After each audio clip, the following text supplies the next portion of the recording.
নমস্কার বন্ধুরা, আমার ছোট্ট চ্যানেলে আপনাদের সবাইকে স্বাগত জানাই। আজকে আমি এমন একটা রেসিপি শেয়ার করছি যে রেসিপিটা বন্ধুরা বাঙালিরা খুবই খেতে পছন্দ করেন। খুবই মুখরোচক রেসিপি, চাল কুমড়ো পাতা দিয়ে নোনা ইলিশ শুটকির বড়া। তার জন্য দেখুন বন্ধুরা, আমি কতগুলি চাল কুমড়ো পাতা ভালো করে ধুয়ে একদম জল ঝরিয়ে নিয়েছি। বন্ধুরা, আপনারা কচি কচি চাল কুমড়ো পাতাটা নেওয়ার চেষ্টা করবেন, এতে করে দেখবেন বড়াগুলি খুবই টেস্টি লাগবে খেতে। চাল কুমড়ো পাতাগুলি কিন্তু খেতে ভীষণই ভালো লাগে এই নোনা ইলিশ শুটকির বড়ার মধ্যে। গরম ভাতের সঙ্গে বন্ধুরা এরকম নোনা ইলিশ শুটকির বড়া তো খেতে ভীষণই ভালোবাসি। তো আপনারাও কে কে ভালোবাসেন অবশ্যই কমেন্টের মাধ্যমে জানাতে ভুলবেন না।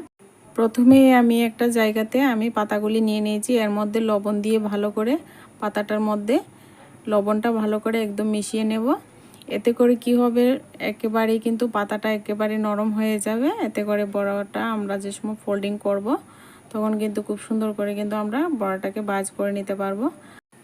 পাতার মধ্যে যে জলটা আছে সেটাও কিন্তু বের হয়ে যাবে, তখন কিন্তু বড়াটা ভাজার সময় একদম সময়টা কম লাগবে।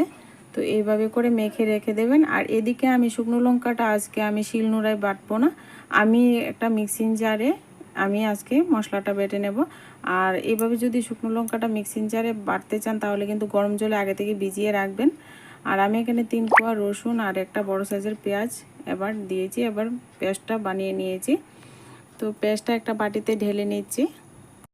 চ্যানেলে যদি নতুন বন্ধু হয়ে থাকেন আমার চ্যানেলটিকে সাবস্ক্রাইব করে দিয়ে পাশে থাকা বেল আইকনটি বাজিয়ে দেবেন। আমার চ্যানেলে নিত্য নতুন ভিডিও আপনারা সবার প্রথমে পেয়ে যাবেন।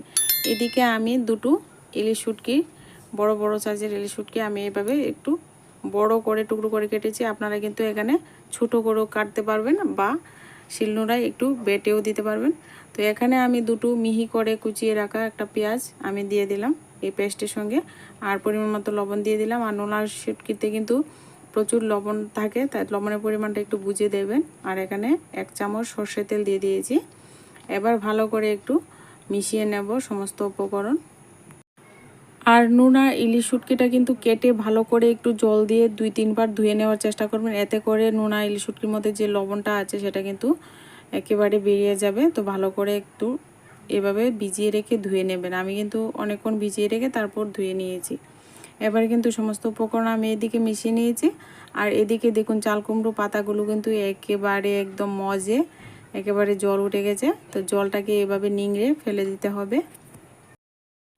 আজকে কিন্তু ইলিশ শুটকির বড়াটা খুবই সহজভাবে তৈরি করে দেখাচ্ছি বন্ধুরা। আপনারা কিন্তু মরিচগুলিকে একদম শিলনোড়ায়ও বেটে ভর্তাটা করে নিতে পারবেন। তো এবার এদিকে জলটা ফেলে দিয়ে এবার আমি একটা থালার মধ্যে বড়াটাকে ভাঁজ করার জন্য পাতাগুলি এইভাবে ছড়িয়ে নিচ্ছি। আর আপনারা কিন্তু দেখলেই বুঝতে পারবেন কিভাবে বড়াটা তৈরি করবেন। তো এই কাজটা কিন্তু একদম একটু সময় নিয়ে একটু ধৈর্য সহকারে করবেন, দেখবেন সুন্দরভাবে বড়াটা আপনারা বানিয়ে নিতে পারবেন। এইভাবে কিন্তু ছড়িয়ে নিতে হবে দুটো পাতা একটার উপর একটা। এবার পাতার মধ্যে পুরটা ভরে নেব। এবার আমি প্রথমে 2 চামচ একটু পুর দিয়ে দিলাম। এবার দিয়ে ইলিশ শুটকি টুকরোগুলিকে এবার মরিচগুলির উপরে এভাবে দিয়ে দিতে হবে। তারপর আরেকটু পুর দিয়ে দিচ্ছি, দিয়ে এবার কিন্তু একটা ছোট্ট পাতা দিয়ে একটু ঢেকে দিচ্ছি। এবার কিন্তু বড়াটা আমি ভাঁজ করে নেব। আর এই চাল কুমড়ো পাতাগুলি কিন্তু খেতে ভীষণই ভালো লাগে এই বড়াটার মধ্যে। তো আপনারা 2 থেকে 3-4টা চাল কুমড়ো পাতাও কিন্তু এখানে ব্যবহার করতে পারবেন। এবার আমি এভাবে খুব সহজভাবেই ভাঁজ করে নিয়েছি। এভাবে ভাঁজটা কিন্তু নিচের দিকে থাকতে হবে। তো ভাঁজটা এভাবে নিচের দিকে দিয়ে এভাবে ফোল্ডিং করে নিয়েছি। তো কত সুন্দরভাবে দেখুন বন্ধুরা আমি করে নিয়েছি। তো আরেকটা করে দেখিয়ে দিচ্ছি। আগের মতো করে একটু পুর এভাবে দিয়ে দিতে হবে, দিয়ে এভাবে শুটকি মাছগুলিকে দিয়ে এভাবে উপরে একটু আবার পুরটা দিয়ে এভাবে ভাঁজ করে নেবেন সুন্দর করে। তো খুব সহজ বন্ধুরা, আপনারা অবশ্যই বাড়িতে একবার করে দেখবেন। তো আরেকটা বড়া কিন্তু এভাবে আবারও সুন্দর করে এভাবে ভাঁজ করে নেবেন। তো খুব সুন্দর করে এভাবে সবগুলি বড়াই আমি তৈরি করে নেব। এইভাবে করে আমি সবগুলি বড়া কিন্তু তৈরি করে নিয়েছি বন্ধুরা। এবার আমি ভেজে নেব বড়াগুলি। চুলায় একটা প্যান বসিয়ে দিয়েছি, এর মধ্যে পরিমাণ মতো সর্ষের তেল দিয়ে দিয়েছি। আর সর্ষের তেলের পরিমাণটা কিন্তু একটু বেশি পরিমাণে দিতে হবে এই বড়ার মধ্যে। আপনারা চাইলে কিন্তু একটু পরেও ব্যবহার করতে পারবেন অল্প অল্প করে। তো আমি একেবারেই কিন্তু তেলটা দিয়ে দিলাম। এবার সবগুলি বড়া আমি দিয়ে দিচ্ছি, আর আমি এখানে প্রথমে 4টা বড়া ভেজে নিচ্ছি। এবার চুলার আঁচটাকে একেবারেই কিন্তু লো করে দিতে হবে।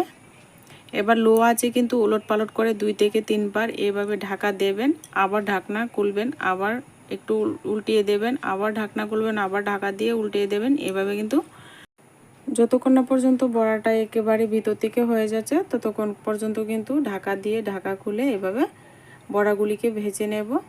তো আমি দেখো এভাবে এক পিঠ উল্টিয়ে দিচ্ছি প্রথমে, আর একেবারে কিন্তু বাঁশটা একেবারে খুলে যাবে না, একেবারে বাঁশটা যেভাবে আছে সেইভাবে কিন্তু থেকে যাবে। দেখবেন কত সুন্দর বড়া ভাজা হয়ে যাবে। তো এভাবে সবগুলি একবার উলট পালট করে দিয়ে এবার আবারও ঢাকা দিয়ে দেব।